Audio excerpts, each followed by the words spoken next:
Hello guys, welcome. Collective reading tayo ngayon. So tingnan natin kung anong blessing na parating sa'yo. Be open-minded po, hindi po halos lahat makaresonate. Thank you nga po pala sa mga nagsusubscribe, sa mga bumabalik. Maraming pong salamat. Start na tayo. Ano yung blessing na parating sa'yo?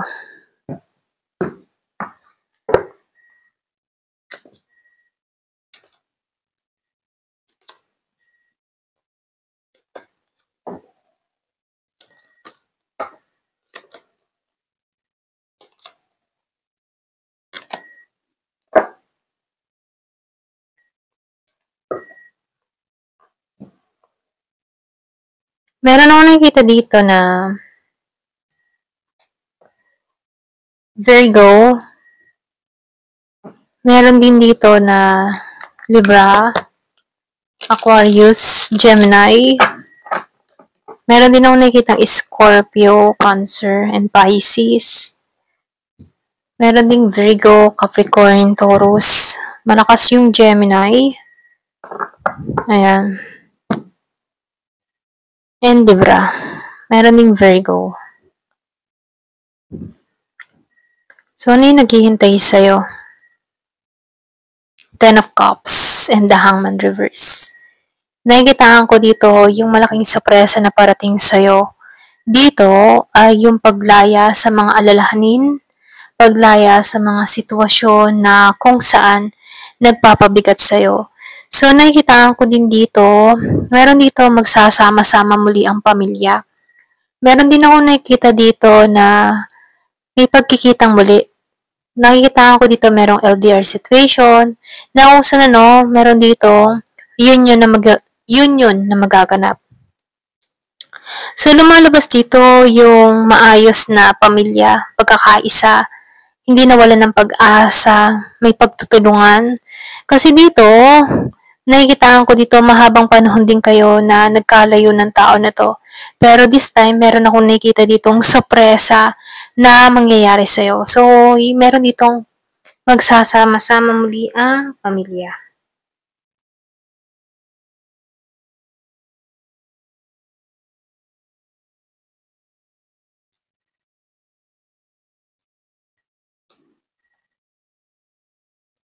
Meron din akong nakikita dito, no?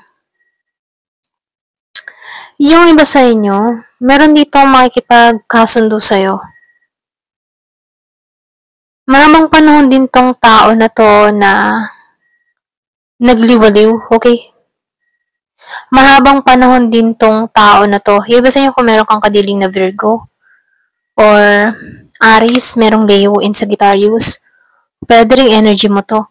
So, lumalabas dito, no, meron ditong tao na mahabang panahon siyang nagliwali or pwede ring sabihin, itong tao na to, no, nagsasawa na sa ganung routine.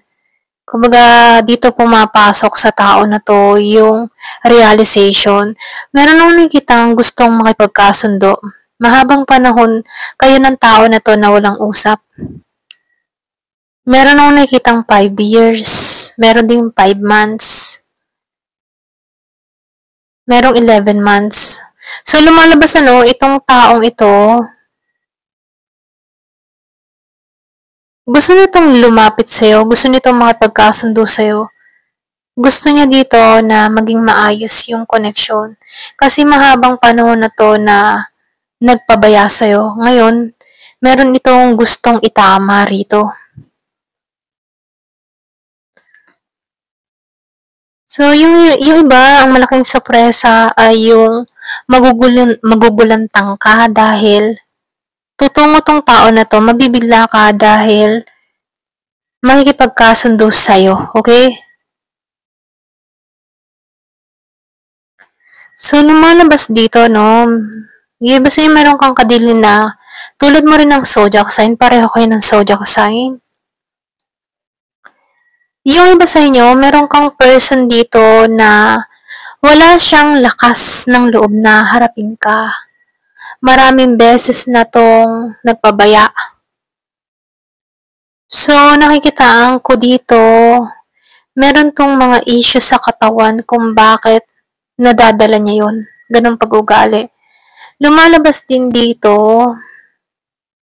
meron kang tao dito na hindi lumalapit sa'yo dahil kita ka na niya dito na nakarecover, kita ka na niya dito na naghilom sa kanya. Kumbaga, hindi ka na nasasaktan sa tao na to or pwede na nakarecover ka na sa taong ito. Ganun. So, lumalabas dito kahit makita mo to or kahit marinig mo ang pangalan ng tao na to, wala lang. Okay? So, nakikitaan ko dito, naka-recover ka sa tao na to. Ayan, pareho kayo ng zodiac sign nito. Hindi ka na rin nasasaktan dito, pero ganun pa man itong taong ito, wala siyang lakas na harapin ka personally. Malakas lang ang loob nito pag hindi ka nakikita. Okay? Galing lang siya manalita ng mga kung ano-no. Pero personally, itong tao mo, nakikitaan ko dito, wala siyang lakas ng loob. Okay? Tameme to pag kaharap ka. Ganyan.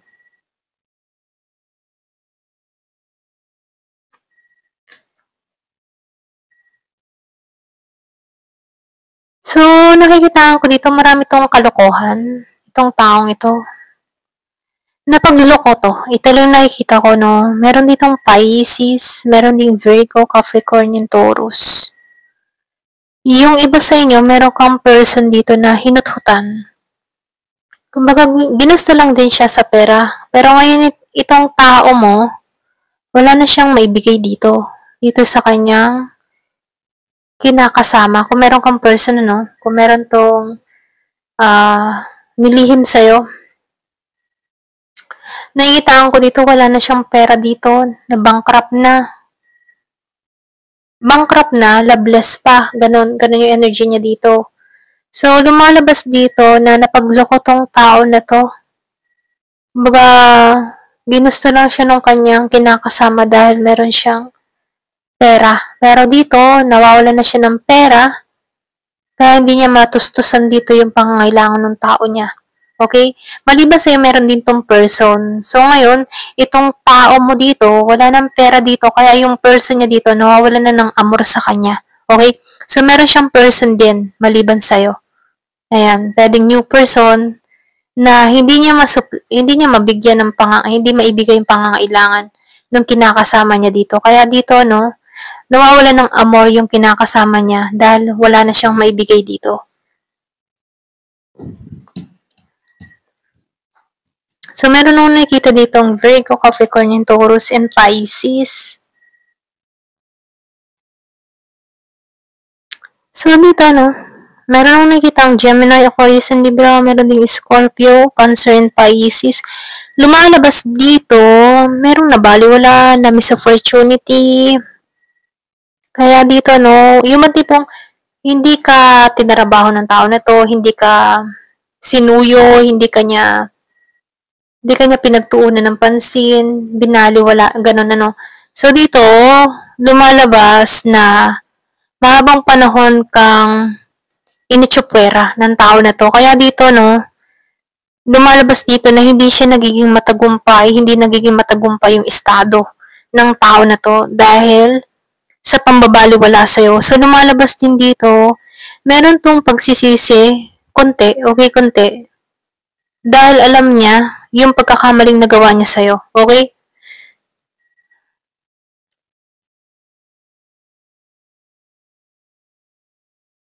So, nakikitaan ko dito, no?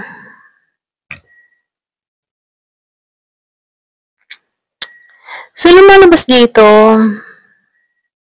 meron ditong nahirapan sa sitwasyon pero pilit niya na tinatakasan to.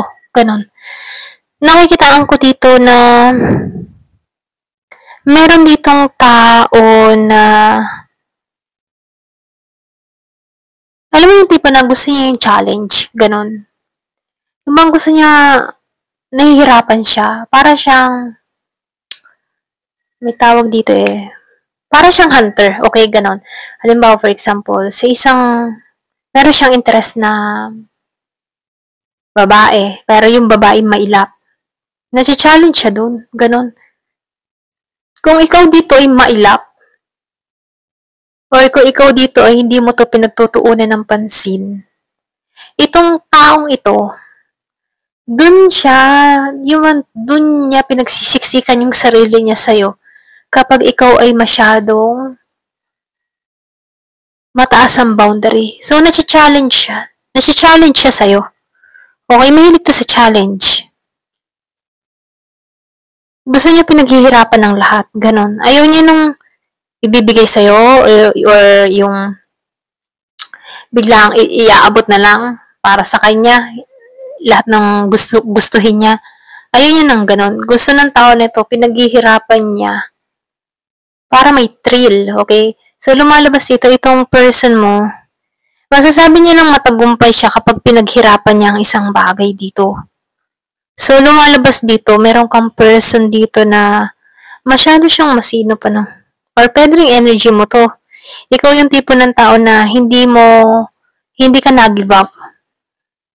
Gusto mo pinaghihirapan ng lahat pag meron kang gustong makuha. Ganon.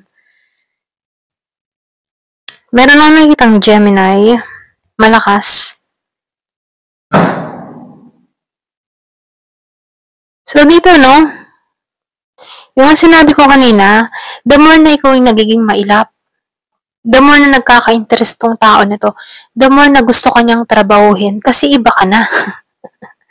Okay? Kumbaga kung ikaw dito before ang habol na habol at bigla kang nagbago dito sa tao na to. So, dun siya na-challenge na bakit bigla kang nagbago? Anong meron? Ganon. So, lumalabas dito na itong taong ito, nagkakaroon siya ng curious sa'yo kung bakit ganun ka na kailap, ganun ka na katigas, or ganun ka na masyadong mailap. Okay? So, lumalabas, may pagtataka siya dito, bakit nagiging mailap? Sino ho ang meron ka na ba? Or pwede rin sabihin, nag-isip siya dito na baka meron ka ng iba, or baka merong nagpapasaya na sa'yo. So, dun siya nakikurious, ano? Gusto niya, pinaghihirapan ng lahat. Meron naman nakikitang Virgo, Capricorn, and Taurus.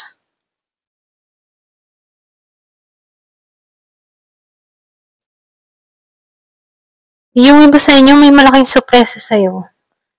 Lumalabas dito, hindi ka sumuko tapat kang tao. Kumbaga, ikaw yung tipo ng tao na kung hindi ka sinuwerte dito sa sitwasyon na kinaharap mo before, nagpunta ka sa ibang direksyon na kung saan yung welcome ka. Ganon. So, lumalabas dito na nagiging mapalad ka ngayon sa sitwasyon na kinakaharap mo kasi mayroong mga blessing na dumarating sa'yo. Okay? Nakikita ko dito merong biyaya kang nare-receive or pwede rin sabihin maganda yung mga nangyayari or nagaganap sa'yo. Unti-unti mo nang nakakamit yung tagumpay mo. Lumalabas din dito kahit hindi ka naging success sa love. Dahil naranasan mo dito yung betrayal, ano? Lumalabas dito na okay lang. Matagumpay ka naman sa trabaho mo, matagumpay ka naman sa estado mo. So, lumalabas dito na marami kang na-receive na biyaya nung nakalaya ka rito. Okay? Ayan, ito lang nakikita ko. So, dito, natauhan ka, masaya ka, kontento ka, at naghihilom ka dito. Samantalang dito, meron dito kang person na may takot na harapin ka dito, yung iba, pero ganun pa man, yung iba naman sa'yo, sa inyo, gusto ng tao na to na ma-challenge sa'yo, okay? Nasi-challenge siya sa'yo, kaya gusto nitong suyuin kang muli. Gusto ko nitong trabahuin. Yung iba, ito lang yung nakikita ko. Ayan, thank you for watching. Love and peace.